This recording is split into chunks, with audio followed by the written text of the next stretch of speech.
Well then, despite it literally being the eve of the bloody World Cup, no pun intended, the entire worldwide footballing community is discussing this instead. But you know what? It's probably needed, because there seems to be some glaring confusion behind a number of things from Cristiano Ronaldo's two-part interview the other day.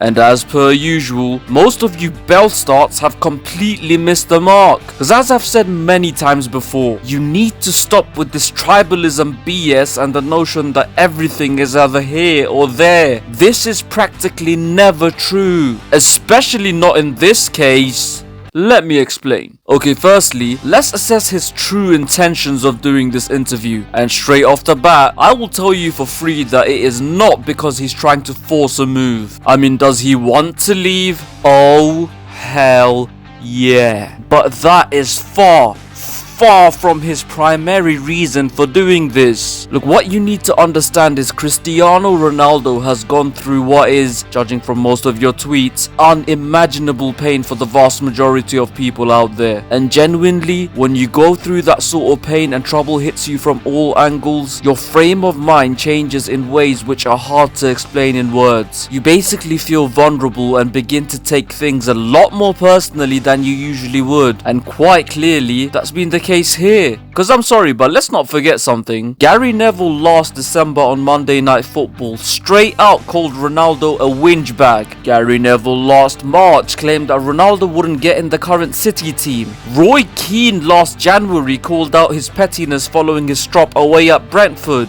Yet, handshakes for all. Well, all who are real men. But then around April time, after enduring adversity in his professional and personal life, he suddenly begins airing anyone and everyone that even looks at him the wrong way. And that is simply because, due to those emotions built up as a result of all the problems, he feels like the world is against him and expects people who he'd always called friends to defend him when practically no one else is. Cause once again, if it was just down to purely the perceived pettiness and passion-filled petulance this pompous Portuguese prima donna has persistently portrayed in his prominent and proficient but periodically problematic prolonged professional playing career, Kino and Nev would have been off the dinner invitations list quite a while back. But as I've been saying repeatedly, that's not the case. It's much deeper and, quite frankly, much more unfortunate than that.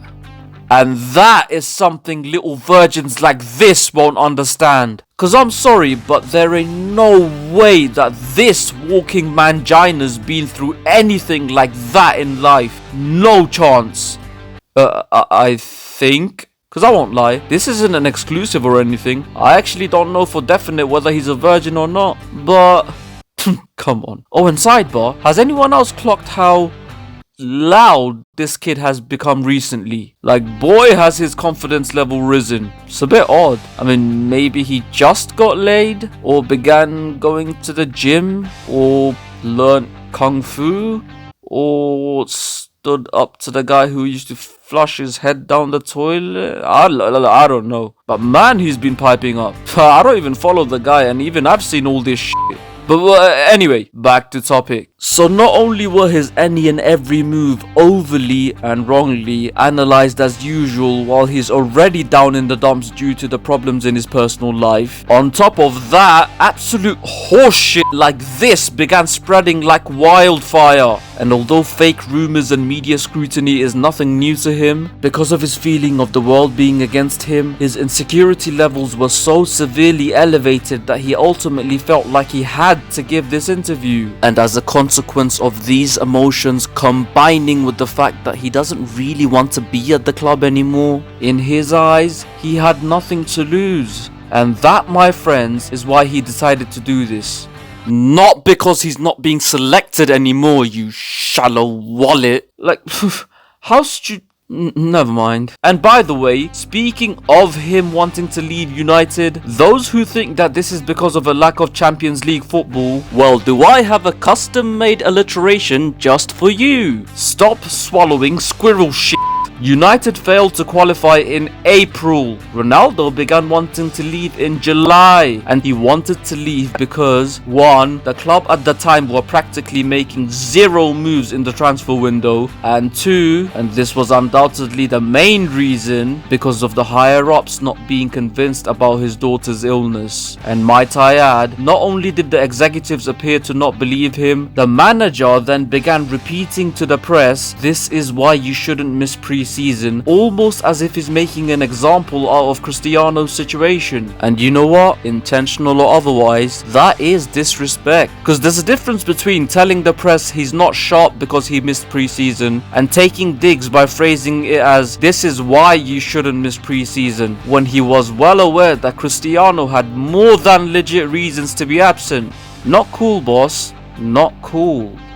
However, on top of his unnecessary and derogatory comments on Ralf Rangnick, as well as him conducting the interview with someone who's clearly more chin than journalist, there were a few things Ronaldo said across those 90 odd minutes which I heavily disagreed with. They are: number 1, Ronnie claimed that he felt disrespected and a lack of empathy from his manager, who he feels constantly provokes him. I mean, listen, while there's a chance there is some truth in that, I really do think most of it is in Cristiano's head, and this is because of, as I keep going back to it, the elevated levels of insecurity and feeling of me against the world. Because let's assess the facts otherwise. CR7 has had more than enough chances this season to cement his starting place in the United team, but for one reason or another, he just hasn't managed to do that. Number 2, he said that him missing pre-season was just an excuse to not start him.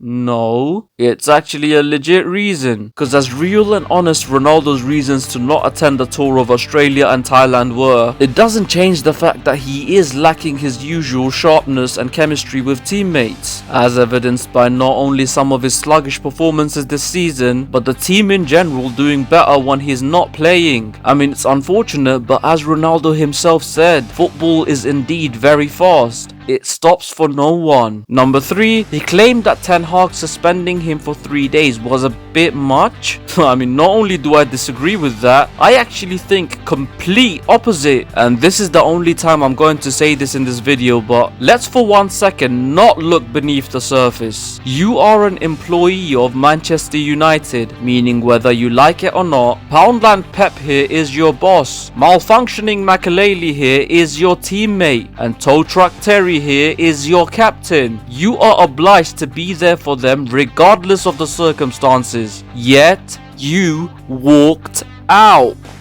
Of course you deserve to be suspended, you absolute fruit. Or appetite fruit, or whatever the fuck you like to call yourself. And finally, what is the last thing I disagree from Cristiano Ronaldo's 2-part uncensored interview? Him actually doing the interview. Again, I go back to the difference between excusing and understanding. Yes, Ronnie had some legit reasons to do this. Yes, he was pushed over the edge at an already traumatic time by pathetic little rats like this. Yes, he made some very good and much needed points about the structure of Manchester United. And yes, the interview has set the record straight on various garbage that had been flying around for the past few months. But none of this changes the fact that, as understandable as it is, you just don't do something like this. Speaking of understanding though, I'm just saying, please do try. Because while tweeting things like mental health is real seems to be quite the trend these days, how many people actually do try and understand and factor this in when judging the actions of others? Because as I said in the beginning of this video, you don't need to take sides in this. There are pros and cons to what Ronaldo did, and even if you haven't experienced hardships of that magnitude personally, it is vital to at least try and comprehend the mindset of an individual who's facing such damaging adversity in his life. And for one reason or another, I for one